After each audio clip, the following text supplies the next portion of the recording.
Olá, família! Sejam todos bem-vindos ao estudo diário das Escrituras. Hoje nós vamos estudar aqui Alma, capítulo 7. Bom, ontem nós terminamos o capítulo 5, automaticamente seria o capítulo 6 hoje. Mas o capítulo 6, ele tem apenas 8 versículos, tá bom? E é bem fácil de explicar, então eu vou deixar ele para explicar no domingo, aí eu dou uma mensagem mais curta. Hoje, então, eu vou explicar o capítulo 7, que ele é maior, e aí eu divido ele em 2 dias, tá bom? Por que eu vou fazer isso? Porque eu compartilho mensagens também online, né? Às 7 horas da manhã. Não, das 5h20 da manhã até 6 horas da manhã. Então, são 40 minutos de mensagem. E o conteúdo aqui no capítulo 7 ele é mais profundo. Então, dá para mim entrar em mais detalhe na aula das 5h20 da manhã. Todos estão convidados. A aula aí é 5h20 da manhã até 6 da manhã. Tá bom? Eu faço essa aula todos os dias de segunda a sábado, tá bom? Eu faço essa aula, então vocês ficam convidados aí. Se alguém quiser entrar no grupo para acompanhar essas aulas, manda uma mensagem no meu WhatsApp que eu mando o link do grupo para vocês, tá bom? Então vamos lá. Vamos aqui em Alma, capítulo 7. O que está acontecendo aqui? Alma, ele já havia pregado na cidade de Zaraela, né? Aí ele sai da cidade de Zaraela, ele organiza as coisas lá na cidade de Zaraela, chama mestres, sacerdotes, organiza a igreja direito lá, e agora ele vem aqui para a cidade de Gideão, tá bom? Então vamos acompanhar o que acontece aqui na cidade de Gideão. Ele começa aqui do versículo 1 em diante. Eis que, meus amados irmãos, já que me foi permitido vir até vós, tentarei, portanto, falar-vos em minha linguagem, sim, em minha própria boca, sendo que é a primeira vez que falo com as palavras de minha boca, pois tenho estado completamente restrito à cadeira de juiz, com tantos deveres que não me foi possível vir até vós. E ainda agora, não poderia ter vindo se a cadeira de juiz não tivesse sido passada a outro, para que governasse em meu lugar. E o Senhor, com grande misericórdia, permitiu vir até vós. Então, ele fala dos afazeres, ele nunca tinha vindo pregar na cidade aqui de Gideão, né? Ele mal conseguia fazer isso em Zaraela, olha do jeito que estava lá, né? Então, agora ele fala, eu deixei a cadeira de juiz, tá bom? E agora eu estou aqui para compartilhar com vocês a palavra do Senhor. Então, ele está ali para averiguar. Bom, é, a gente vê que na cidade de Zaraela ele dá um discurso muito longo e o povo da cidade de Zaraela estava em grande iniquidade, tá bom? Ele não chega com o mesmo discurso pronto na cidade de Gideão. Primeiro ele quer ver como eles estão, para depois ele falar, ver qual é as necessidades deles para ele atender, ou seja, pregar o que realmente eles precisam ali. Tá bom? Então é importante isso, ter a percepção do que cada uma pessoa precisa aqui. Então ele continua aqui no versículo 3 em diante. Eis que vim com grande esperança e muito desejo de constatar que vós vos haveis humilhado perante Deus, e que haveis continuado suplicar-lhes a graça, de constatar que sois irrepreensíveis perante Ele, e que não estáis no terrível dilema que se achavam os irmãos em Zaraela. Bendito seja o nome de Deus, pois deu-me a conhecer, sim, deu-me uma grande alegria de saber que se acham novamente estabelecidos no caminho da retidão. Então veja aqui que ele traz vários elogios, né, à cidade de Gideão, aos membros da igreja ali, porque eles não estavam no mesmo dilema que estava lá a cidade de Zaraela, em grande iniquidade. Então agora ele vai trazer um discurso mais focado para a necessidade deles, já que eles não estavam em grande iniquidade aqui, né? Então ele fala que eles estavam no caminho da retidão aqui. Então ele tece esses elogios, né, coisas positivas aqui, mas mesmo o melhor líder que nós tivermos, a melhor pessoa que nós tivermos, ainda assim tem coisas a melhorar, a se aproximar mais do Senhor, aumentar a fé. Então, ainda que ele não vai usar um texto, ou seja, uma pregação de repreensão ao povo de Gideão, tem pontos que eles precisam melhorar, assim como todos nós, tá bom? Então, vamos continuar aqui, versículo 5. Espero, segundo o Espírito de Deus que está em mim, que também a alegria por vós não seja na minha alegria por vós, no entanto, surja por causa das tantas aflições e tristeza, as quais senti pelos irmãos em Zaraela. Pois eis que a minha alegria por eles surge depois de ter passado por muitas aflições e tristeza. Então ele fala que a alegria dele na cidade de Zaraela foi depois dele ter passado muitas aflições e tristezas, ou seja, até o povo se arrepender. Ele ainda estava sofrendo com os pecados do povo, sofrendo porque o povo não buscava a Deus. Até que isso entra no coração deles e aí então a alegria dele vem. Mas primeiro ele passou grande tristeza. Ele fala, espero que aqui não seja do mesmo jeito, que eu já possa ter essa alegria aqui com vocês, mas não depois de muita tribulação, muita aflição, né? Mas ele está comparando aqui a cidade de Zaraela com a cidade de Gideão. Continuando aqui. Eis que espero, porém, que não estejais num estado de tanta incredulidade como estavam nossos irmãos. Espero que não estejais com o coração cheio de orgulho, sim, espero que não tenhais posto o coração nas riquezas e nas coisas vãs do mundo, sim. Espero que não adoreis ídolos, mas que adoreis o Deus vivo e verdadeiro, e que espereis ansiosamente com a fé eterna pela remissão de vossos pecados, a qual virá. Então aqui ele vai começar agora, já que o povo ele não estava no mesmo nível de iniquidade da cidade de Israel, a gente vai ver que agora ele vai ter tempo de pregar uma doutrina mais profunda, ele vai falar sobre Jesus Cristo, tá bom? E ele vai ensinar coisas grandiosas aqui. Então, é muito importante isso. Vai aqui, essa explicação dele vai do versículo 7 até o versículo 13, que a gente vai concluir o nosso estudo aqui, tá bom? Vamos lá, o versículo 7 diz assim, então. Pois ele estava falando sobre a vinda de Cristo, né? A qual redimirá os pecados, a qual virá, né? Ou seja, a vinda de Cristo. Então ele vai começar a falar aqui da vinda de Cristo, versículo 7 em diante. Pois eis que eu vos digo que muitas coisas estão para vir, mas eis que há uma coisa mais importante do que todas as outras. Pois eis que não está longe o tempo em que o Redentor virá e estará no meio de seu povo. Olha aqui, ele fala sobre que tem muitas coisas para vir ainda, né? E aí no mundo também tem muita revelação que ainda falta acontecer. Coisas que estão nas escrituras que falta acontecer. Mas a principal, a mais importante, é a chegada de Jesus Cristo.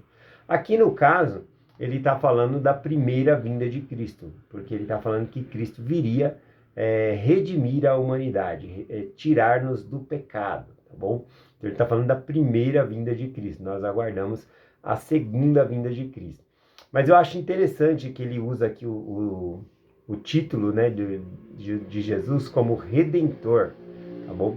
Essa palavra Redentor, né, de redimir, ela significa que reparação de um erro, ou de um crime, ou faltas, ou retratar, redimir os condenados de seus crimes, oferecer compensação a alguém por um dano, ou prejuízo, ou ressarcir, né?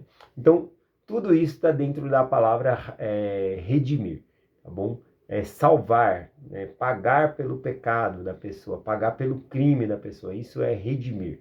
Então, o Redentor vem nos redimir de nossos crimes. Continuando o versículo 8. Eis que não digo que ele ficará conosco no tempo em que habita no tabernáculo mortal, pois eis que o Espírito não me disse que tal se daria. Então, ele começa a falar aqui, né? Olha, eu falei que Jesus Cristo vai vir na carne, mas ele não vai, e ele vai habitar no meio de seu povo, mas isso não significa que ele vai habitar conosco aqui. Não é isso que o Espírito me diz. Aliás, alma, a gente vai observar aqui que ele herdou ali todos os registros sagrados, e ele estudou esses registros. A gente vê nos temas dele aqui, ele compartilhando, que ele estudou as escrituras. Então, nenhuma das escrituras dizia que Jesus Cristo habitaria na carne entre os habitantes da América aqui, né? Entre o povo de Nefe, tá bom? Então, ele vem aqui sim, mas após a sua ressurreição. Então, já não é um corpo mortal, já é um corpo glorificado e imortal, é diferente. Então, ele fala, eu não digo que ele vai vir aqui, né? Durante o seu tempo mortal. E aí ele continua. Sei, porém, isso, ou seja, olha, isso eu sei que ele não vai vir, né? Mas isso eu sei, que o Senhor Deus tem poder para fazer todas as coisas que estejam em conformidade com sua palavra. Então, veja que a palavra do Senhor, as escrituras, Deus, ele vai fazer de conformidade conforme ele mandou escrever e profetizou das escrituras. Então, a alma aqui, ele estudou os registros antigos e agora ele vai trazer algumas informações para nós desses registros antigos. Por exemplo, ele vai dizer aqui, ó, versículo 9. Mas eis que isto o Espírito me disse. Quando ele fala que o Espírito disse, a gente pode interpretar de duas maneiras. Que ele recebeu uma revelação, e por isso ele sabe dessas coisas, ou que ele estudou as Escrituras e o Espírito confirmou para ele essas verdades. Tá bom? Então a gente tem duas interpretações aqui. Então ele diz aqui, eis que isso o Espírito me disse. Clama a este povo, dizendo, arrependei-vos, preparai o caminho do Senhor, e andai em suas veredas, que são retas, sim, pois eis que o reino do céu está próximo, e o Filho de Deus nascerá na face da terra. Versículo 10. E eis que ele nascerá de Maria, em Jerusalém, que é a terra de nossos antepassados. Então vemos que ele cita aqui que o nome da mãe do Filho de Deus, né, seria Maria. Então observe, né, que ele pode tanto ter recebido isso por meio do Espírito como revelação, como ter estudado os registros antigos. Porque Nefe já havia profetizado isso, né, e ele tem esses registros. Um dos mais próximos ali que profetizou foi o rei Benjamim, né? Se encontra lá em Mosias capítulo 7, versículo 8, né? Na hora que ele diz assim, e ele chamar-se-á Jesus Cristo, o Filho de Deus, o Pai dos céus e da terra, o Criador de todas as coisas, desde o princípio, e sua mãe chamar-se-á Maria. Então ele pode simplesmente ter lido esses registros e ele confia nas palavras do Senhor, tal como ele começou ali a falar, né? Ele falou lá no versículo 8, aqui, que o Senhor vai agir de conformidade com a sua palavra, com as escrituras. Então ele pode tanto ter lido, como pode ter recebido essa revelação. Eu gosto de pensar que ele leu e essas palavras foram confirmadas no coração dele. Tá bom? Então, ele fala aqui, no versículo 10, eis que ele nascerá de Maria em Jerusalém, que é a terra de nossos antepassados. Que quando ele fala Jerusalém, nós sabemos que Jesus nasceu em Belém. Mas toda aquela área circunvizinha ali, era mais fácil de chamar de Jerusalém, tá bom? A gente tem textos bíblicos sobre isso, que por exemplo, quando Nabucodonosor vem para invadir Jerusalém, ele ataca toda a cidade, mas fala de Jerusalém. Tem lá também em 1 Crônicas, capítulo 9, versículo 13, vai falando dos habitantes de Jerusalém. E aí fala de Manassés, fala de Efraim, fala de Judá, fala de Benjamim. Ora, fala de várias tribos que não viviam dentro da terra de Jerusalém. Então está falando de outras terras que eram circunvizinhas, mas está chamando tudo de Jerusalém, tá bom? Então isso é comum até mesmo dentro do Velho Testamento, de chamar outros lugares ali circunvizinhos de Jerusalém, tá bom? Então, continuando aqui, ele fala que, sendo uma virgem, um vaso precioso escolhido, uma sombra a envolverá, e conceberá pelo poder do Espírito Santo, e darás à luz a um filho, sim, o Filho de Deus. Então aqui ele fala, né, sobre o nascimento de Jesus Cristo, como aconteceria, viria por meio dessa virgem chamada Maria aqui. Continuando, versículo 11, e ele seguirá sofrendo dores, aflições, tentações de toda a espécie. E isso para que se cumpra a palavra que diz que ele tomará sobre si as dores e enfermidades de seu povo. Veja mais uma vez, aqui ele está citando, ele está falando que é para se cumprir a palavra do Senhor, que, ou seja, já uma escritura que foi escrita. Tá bom? Quando ele fala cumprir a palavra do Senhor, é uma escritura que já foi escrita. Então, a alma ele tem todos esses registros, inclusive as placas de latão que tem ali as palavras de Isaías. E também Nefe e Jacó pregaram as palavras de Isaías. E essa parte que ele está citando aqui é justamente Isaías 53, que fala sobre Cristo, o servo sofredor. Então, por isso que aqui está falando que ele sofrerá, né? Que ele seguirá sofrendo dores, aflições, tentações de toda espécie. Então ele está falando de Isaías 53. Versículo 12. E tomará sobre si a morte, para soltar as ligaduras da morte que prendem o seu povo. E tomará sobre si as suas enfermidades, para que lhe encham de misericórdias as suas entranhas. Segundo a carne, para que saiba, segundo a carne, como socorrer o seu povo de acordo com suas enfermidades. Então, ele fala que Cristo ele toma sobre nós, sobre ele, os nossos pecados, mas não só isso, também as nossas dores, todas as nossas enfermidades, ele toma sobre si. Tudo isso é a expiação vindo sobre Jesus Cristo ali, esse peso, essa dor imensa, tá bom? Então ele toma sobre si todas essas enfermidades, doenças, todas essas coisas. Por isso que quando nós ressuscitarmos, nós ressuscitaremos num corpo perfeito e imortal, sem doenças, sem dores, tá bom? Porque Cristo já tomou essas impurezas toda para cima dele aqui. Versículo 13, para finalizar o nosso estudo aqui. Ora, o Espírito sabe todas as coisas, não obstante, o Filho de Deus padece segundo a carne, para tomar sobre si os pecados do povo. Então, observe, né, que no versículo anterior, o versículo 12, fala que Cristo ele passou por tudo isso, por isso ele sabe como socorrer o seu povo.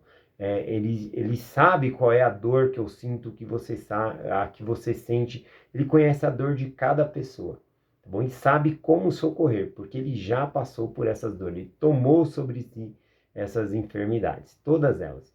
Então, ele sabe perfeitamente. Agora aqui no versículo 13 é dito que o Espírito sabe todas as coisas. O Espírito também sabe como nós nos sentimos, sabe todas as coisas. Ele discerne espiritualmente, ele conhece a nossa mente, nosso coração, tudo. Então, se fosse só para saber a vontade, ou seja, para entender como nós se sentimos, Cristo ele não precisaria passar na carne, porque o fato dele sofrer na carne, né, ou seja, o Espírito sabe todas as coisas, mas Cristo ele padece segundo a carne. Para quê? A resposta está no 12. Para tomar sobre si os pecados de seu povo. Então, para pagar pelos nossos pecados, então Jesus Cristo ele passa tudo isso na carne, ele sofre literalmente em um corpo, tá bom? Para tomar sobre si os pecados e enfermidades de seu povo, ou seja, de nós. Para apagar-lhes as transgressões, de acordo com o seu poder de libertação. E eis que agora este é o testemunho que está em mim. Então, por meio desse sofrimento, dessa dor, Jesus Cristo ele apaga as nossas transgressões e os nossos pecados para que possamos viver novamente com ele, tá bom? Então repare, né, a profundidade que Alma vem trazendo desse discurso, falando sobre a expiação de uma maneira muito diferente, de uma maneira que nós possamos compreender que Cristo ele passou segundo a carne por esse sofrimento, tá bom? Por mim, por você, por todos nós. Então eu compartilho essa escritura, né, essa mensagem hoje com vocês, finalizando aqui com as palavras de Alma, né, o testemunho desse profeta tão querido, né, no versículo 13, então ele finaliza: eis que agora este é o testemunho que está em mim. E esse é o testemunho que está em mim também, que Jesus Cristo ele pagou pelos meus pecados, que ele sofreu segundo a carne, tá bom? Para tomar sobre ele os meus pecados, para que eu possa ser salvo e todos nós possamos ser salvos. É essa mensagem que eu compartilho com vocês, em nome de Jesus Cristo. Amém. Até amanhã.